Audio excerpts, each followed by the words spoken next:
I want to talk to you about some hindrances to our harvest this morning and correlate that with this man by the name of Samson, because you and I need to understand that God has a whole lot for us, and really the only thing that can keep us from getting all that God has is not the enemy, but it's us. How many of you want to remove every roadblock and get rid of every hindrance in your life in order for you to get your harvest today? If that's you, somebody put your hands together and shout amen. Let's talk about some of these hindrances. One of the first hindrances we're going to look at is one that we just mentioned, and that is unfulfilled vows. When you make a vow, the Bible tells us that we are required to keep that vow. If you make a vow and break a vow, there is a curse that becomes self-imposed on your life. The Bible encourages us to think before we speak and to go through a mental process in our mind before we make a promise, a vow, or a commitment. It is important before we speak, we think about what we're going to do. One of the greatest hindrances to our harvest is when we begin to run our mouths, say things out of our mouths that we are not going to fully commit when the times get tough. By the way, I'll tell you that any promise you make, any vow you commit to, there's going to be some tough times along that road that is going to challenge what you originally said out of your mouth. My God, I want you to hear me. I made a vow when I married my wife. I love my wife. My wife loves me. We have a great marriage, a great life. But I'm going to tell you something. Every day isn't perfect. There are some challenges in marriage. Nobody's here today. There's some challenges that I have to face that can cause at times for you to question the original instruction or the original commitment that you made. You've got to be willing to go back to that moment, to that time, to that place, to that, thing in your mind when you made that commitment and declare, I made a vow and I'm going to keep that vow. Ecclesiastes chapter 5 verse 4 declares, when thou vowest a vow unto God, defer not to pay it. That's just not talking about money. Don't think that every vow has to do with giving money. There are some things that are more important than cash. Somebody said, well, what is that, Pastor? I'm going to tell you what it is. It's time. I'll tell you one thing that's a lot more important than money, and that's time. My time is valuable. Where I spend it and who I spend it on is a commodity that I don't have a whole lot of, so I have to use my time wisely. Oh. When you vow a vow unto God, defer not to pay it. In other words, don't delay it. Don't put it off. Don't find an excuse or a reason to not do what you said that you would do. There may be times when you make a vow, in order to fulfill that vow, it's going to cost you some of your time, your talent, or your treasure. The Bible goes on to say in Ecclesiastes, for he hath no pleasure in fools. Pay that which thou hast vowed. When you make a commitment, when you make a vow, it is incumbent upon us to make sure that we do whatever is necessary to fulfill that vow. I'm telling you, there are some people in this world, there are some people in the church that have not had their harvest come to pass in their life because they have made vows they have been unwilling to keep. We just say anything we want to out of our mouth, not understanding that there is a day of judgment. There is a time of accountability. And a lot of times when we want something from God, the question gets asked, what are you doing? What have you done? Have you fulfilled your own commitments? See, we often want God to do a lot more than what we're willing to do. Unfulfilled vows is something that we need to go back in our life and ask ourselves, what vow did we make that we haven't kept that is keeping us from walking into our destiny? See, until you go back to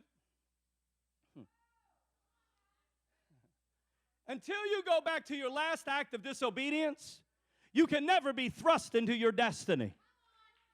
You can never be thrust into your future. So a lot of times we can trace the stunting of our spiritual growth back to that place where we made a vow, but we didn't keep that vow.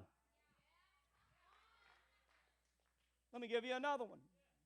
You didn't like number one, let's give you number two. Number two, the second thing that keeps you from having your harvest fulfilled is being unequally yoked.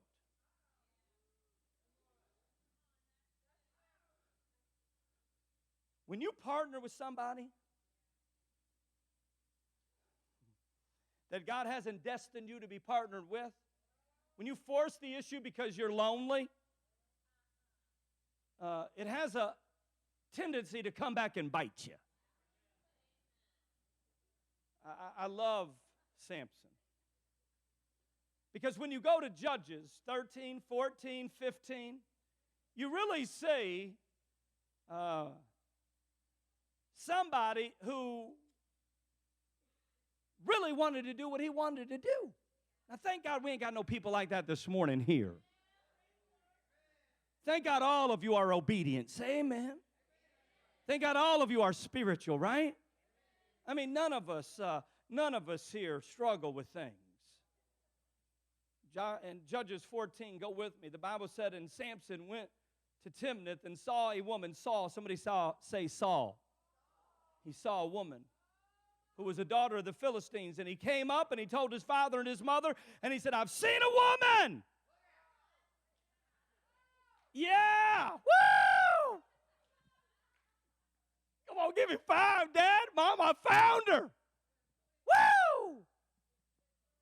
I saw her with my own 2 eyes, and woo-wee. She's beautiful. How many know everything that looks good on the outside doesn't always end up being good on the inside? Oh, really? That's all the love I'm going to get? That's all the love I'm going to get? And he said, I've seen a woman of the daughters of the Philistines. Now, therefore, get her for me to be my wife. Do what? Hello? I mean, you know when you're in school, you write the little letters. I like you. Do you like me? Yes or no? Circle. Samson wasn't even man enough to go talk to a woman. Woo! That he saw that he was attracted to. He said, hey, Mom and Dad, she is, woo! She's beautiful. Now go get her for me. Go do my dirty work. Go tell her that she's going to be my wife. I can't do it. I don't have the courage. I don't have the guts. She's too pretty. I don't know what his line of thinking was. But notice what Mom and Dad said. Then his father and his mother said unto him, is there never a woman among the daughters of thy own brethren, among all the people which thou goest to take a wife of the uncircumcised Philistines? And Samson said unto his father, get her for me, for she pleaseth me well. Did you not hear your father's advice? Did you not hear what he just said?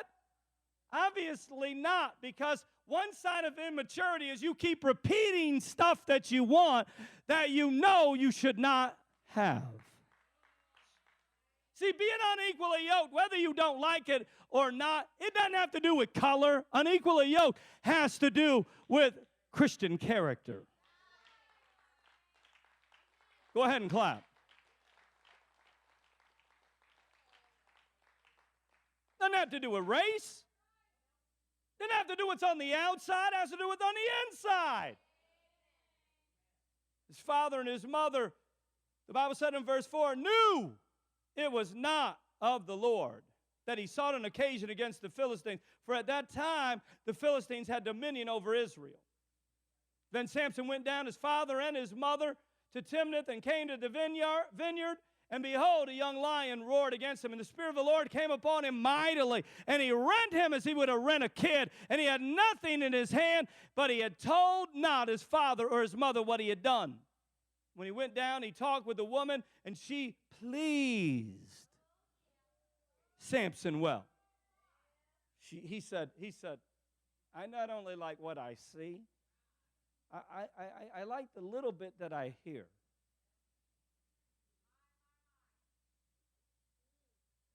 Too often we get unequally yoked, not understanding that being unequally yoked with others can hinder our harvest. Proverbs 13:20 said, he that walketh with wise men shall be wise, but a companion of fools shall be destroyed. See, fools don't consider the consequences. Fools rely on their own strength. Fools don't consider how their actions can affect others. Fools think temporarily and not permanently. Fools take their own advice and never overcome sin. And fools never listen to the wise counsel of their leaders. You'll mess things up quick in your life when you begin to go after what you want, what you see what you see that may be pleasing to your eye, but may not be pleasing to God. Another reason that Samson had his harvest hindered was because of unchanging impatience.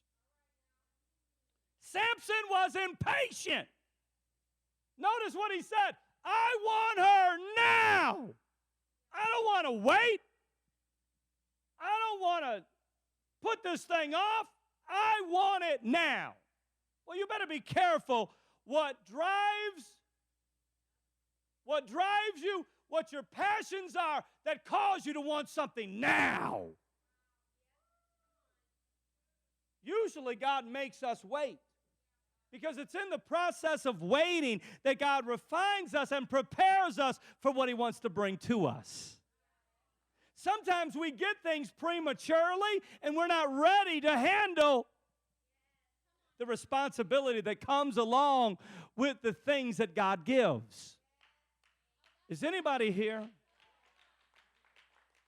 You're not ready to handle the things that God gives. You think you are, but you ain't ready to handle it. Why? Because you're impatient and it's unchanging. You know, the closer you get to God, the more you pursue Him, the more you ought to become like Him. So you know what? You may not ever be perfect in the area of patience. You may never be perfect in developing the fruit of patience in your life, but you ought to learn how to be a little bit better this year than you were last year.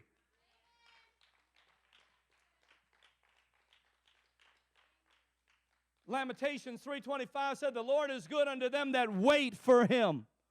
The Bible said there is seed time and harvest time, but that season between seed time and harvest time is called waiting time. It's the most difficult time when you plant the seed and then you wait for the harvest. Sometimes it takes a lot longer. You ever buy those little packages that you put, in the springtime out in the back in your own private garden at your home, and on there it'll say it takes this long to come to pass? It'll tell you on those packages. When you plant this seed, from 4 to 6 weeks from the moment you plant it, you can expect your harvest. Wouldn't that be wonderful if God did that for us? I mean, wouldn't that be awesome if God said, just use the prophet of the house, gave us a word, called us on the phone and said, listen, from the moment that seed was planted, 4 to 6 weeks, it'd be great, but God doesn't do it that way. Why? Because it requires no faith. And sometimes if He was to put instructions or if He was to put a harvest date on there, it would be so far off in our future that we would get discouraged from the very beginning. Because we're always in a hurry. God is never fast enough for most of us. Whenever we plant a seed, you know what? We want it to come to pass instantly, but it doesn't always happen that way because God is more interested in building character inside of us than He is in meeting our needs and fulfilling our promises. It's what you do and how you handle yourself in the waiting time that affects your harvest. You can plant the seed, but what are you doing in the waiting time? Are you watering? Or are you wasting your time by doubting and getting discouraged?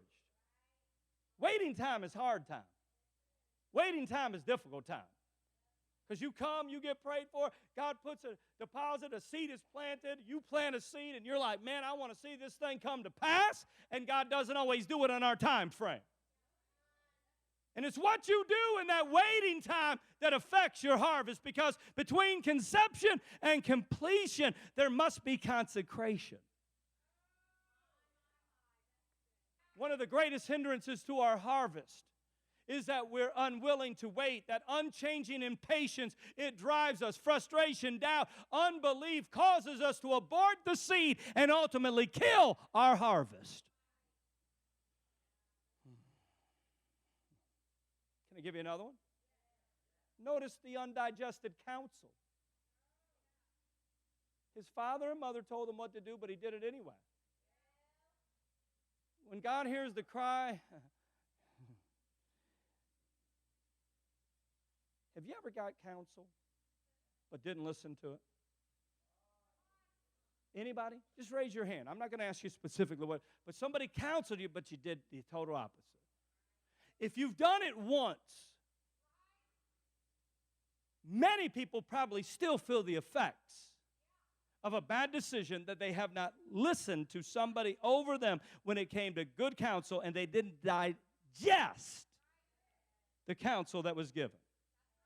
You know what most people here do? When they don't like something they put in their mouth, they spit it out. Just think about that for a minute. What do you do when you don't force yourself to eat something? You taste it, I'll taste it, but if I don't like it, I'm going to spit it out. That's the way people are with counseling. I'm going to go into pastor. I'm going to sit down. I'm going to ask him a few questions. And then when I give you an answer, and here's the thing with most people. You know what most people do? They come in and they smile while I'm giving it, and then when they leave, they spit it out. It gets quiet. I'm not talking about nobody specific yet. Just say amen.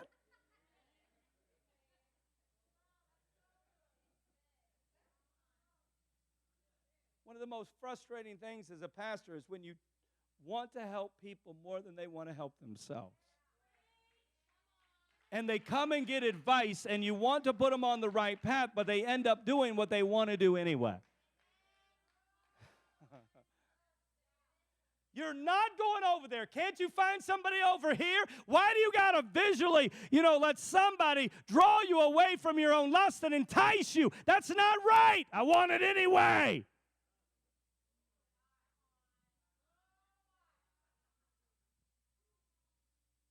When God wants to bless you, He often puts a person in your life who gives you a word. So be careful about the people you allow in and the words you allow to be spoken in and over your life. Because when you reject the messenger, when you reject the counseling from someone who God sends, you reject God Himself. I've told you before, when God wants to give you a miracle, healing, or blessing, He doesn't give you a miracle, healing, or blessing. He gives you a word. He doesn't always show up in the middle of the night and say, "Hey, Jerry." He uses somebody to bring it into your life. The deliverer that He uses to bring into your life, to give you a word that can change the momentum of your life, it must be careful on your part to receive and not reject. Can I give you one more?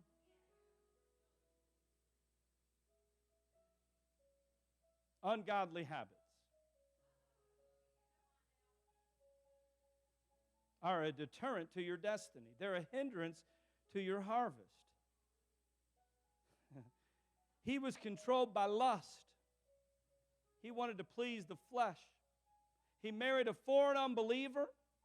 He was with a harlot, a prostitute. He drank wine at a wedding. He touched a dead body. He laid his head in Delilah's lap and allowed his hair to be cut. In Judges 15, if you're still with me, read it. He had some things that he needed to overcome that he was sometimes unwilling to really address in his life. He was lustful. He was arrogant. He was prideful.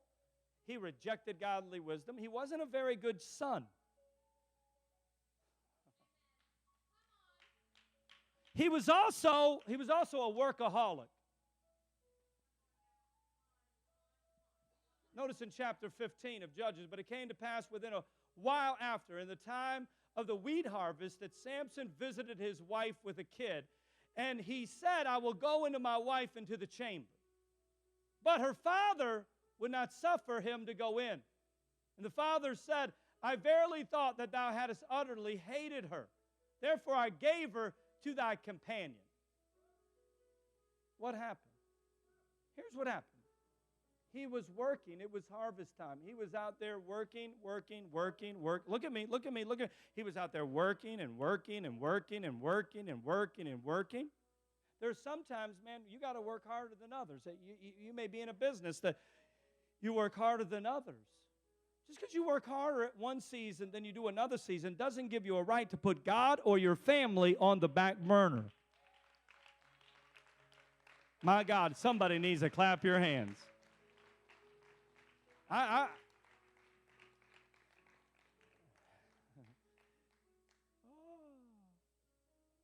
You want me to quit? But I'm not going to, because I'm going to tell you something. We make excuses and then we wonder why things happen.